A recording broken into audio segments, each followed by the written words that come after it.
بسم اللہ الرحمن الرحیم قل هل يستوي الذين يعلمون والذين لا يعلمون کہہ دو کیا علم رکھنے والے اور بے علم برابر ہو سکتے ہیں؟ عالی وقار آؤ موازنہ کرتے ہیں دو اقوام کا، ایک اقرا کا منکر ہے، ایک اقرا کا قائل ہے۔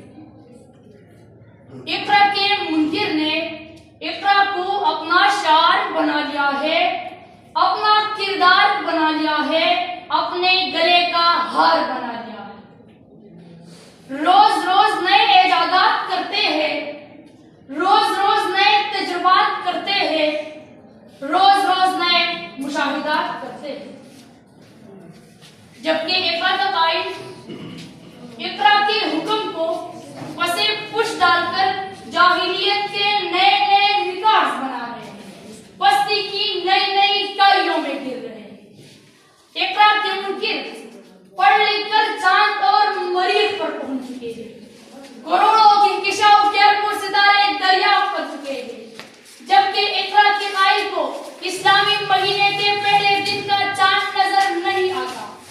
یہی وجہ ہے کہ آج امت مسلمہ امریکہ اور اسرائیل کے آگے گھٹنے ٹیکنے پر مجبور ہے۔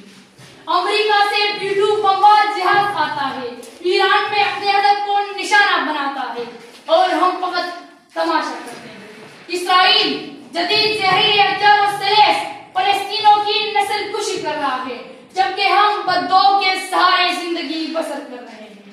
میرے پیارے مسلمانوں، سنو، تمہارے پاس جدید نظام تعلیم ہوتا، جدید ٹیکنالوجی ہوتی، جدید ہتھیار ہوتے تو کس کی ہمت ہوتی تمہارے بچوں کو اس طرح بے رحمی سے شہید کرنے کی؟ کس کی ہمت ہوتی تم پر ظلم کرنے کی؟ کس کی ہمت ہوتی تمہیں آنکھیں دکھانے کی؟ لیکن بدقسمتی سے علی وقار، تجھے کتاب سے ممکن نہیں فراق کہ تو کتاب پائے مگر صاحب کتاب نہیں، کتاب پائے مگر صاحب کتاب نہیں۔ علی وقار، جدید تعلیم وقت کی اشد ضرورت ہے، لیکن بدقسمتی سے علی وقار ہم اب بھی 19ویں صدی کے نظام تعلیم میں قید ہیں۔ کتا اب بھی لالچی ہے، کوا اب بھی پیاسا ہے، لومڑی اب بھی چالاک ہے۔ یہاں تعلیم کا مقصد روزگار ہے، یہاں تعلیم کا مقصد کاروبار ہے، یہاں نمبرات کے حصول کے چکر میں طلباء سولی پر لٹک جاتے ہیں، راستے میں بھٹک جاتے ہیں، نفسیاتی دوا میں اٹک جاتے ہیں۔ علی وقار، جہاں نقل عام ہو وہاں تقلید کی جا سکتی ہے، تخلیق نہیں۔ جہاں رچا عام ہو وہاں تنقید کی جا سکتی ہے، تحقیق نہیں۔ جہاں نصاب فرسودہ ہو وہاں علم و حکمت کی تردید کی جا سکتی ہے، تصدیق نہیں۔ ہمارے نظامی تعلیم کی یہی حقیقت ہے کہ نمبرات تو ہزاروں میں ہے، لیکن ڈھونڈنے سے سائنسدان نہیں ملتا، معیشت دان نہیں ملتا، ریاضی دان نہیں ملتا۔ یہی وجہ ہے کہ ہم چین کے محتاج ہیں، ہم امریکہ کے محتاج ہیں، ہم اقوام عالم کے محتاج ہیں، چاہے وہ ٹیکنالوجی کا اصول ہو، چاہے وہ معیشت کا اصول ہو، چاہے وہ توانائی کا اصول ہو، چاہے وہ زراعت ہو، چاہے وہ خوراک ہو۔ ہمارا نظامی تعلیم ایسے باصلاحیت نوجوان پیدا کرنے میں ناکام رہا ہے جو ہماری ان ضروریات کو پورا کر سکے۔ پاکستان زرعی ملک ہے، اجناس باہر سے منگواتا ہے۔ پاکستان ہر سال ہزاروں انجینئرز پیدا کرتا ہے، لیکن توانائی کا مسئلہ حل کرنے میں ناکام رہا ہے۔ یہاں پیداوار کیسے بڑھے گا جب مہارت پر مبنی تعلیم کا فقدان ہو، پریکٹیکل نام کی کوئی چیز نہ ہو، اسکول میں لیبارٹریاں فقط نمائش کے لیے ہو، لائبریریاں فقط نمائش کے لیے ہو، تو خوددار کہاں سے پیدا ہوں گے، باکردار کہاں سے پیدا ہوں گے؟ اقبال، یہاں نام نلے علم خودی کا موضوع نہیں مکتب کے لیے ایسے مقالات، موضوع نہیں مکتب کے لیے ایسے مقالات۔